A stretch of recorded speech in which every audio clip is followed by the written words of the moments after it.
Xəbər verdiyimiz kimi, ötən gün Yekaterinburqda Azərbaycan-Ural İctimai Təşkilatının və Azərbaycan diasporunun rəhbəri Şahin Şıxlinski vəhşicəsinə saxlanılmışdı. Sosial şəbəkələrdə həmin anın tam görüntüləri yayılıb. Kadrlardan görünür ki, Şahin Şıxlinski və oğlu Mütvəlinin olduğu Galinvagen markalı avtomobil sağa dönən kimi Lada markalı maşın onun yolunu kəsir. Bundan sonra UAZ yaxınlaşır, oradan hərbi formada olan şəxslər çıxaraq Galinvagenin şüşələrini sındıraraq sürücü və sərnişini tutmağa çalışırlar. Bu zaman ata və oğlunun arxasınca gələn Toyota Karmin markalı maşın zədələndi. Belə ki, Galinvagen qəfil geriyə dönərkən Karminin kuzovunun ön hissəsini sındırıb.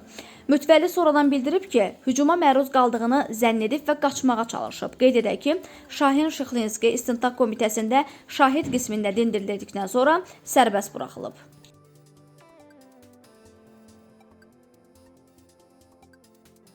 Yekaterinburq şəhərinin Leninski rayon məhkəməsi iyunun 27-sində Rusiya hüquq mühafizə orqanlarının keçirdiyi əməliyyat nəticəsində saxlanılan Əziz Abbasov barədə qərar çıxarıb. Bu haqda Rusiya Kivləri məlumat yayıb. Bildirilib ki, onun barəsində iyulun 19-na dək həbs qəti imkan tədbiri seçilib.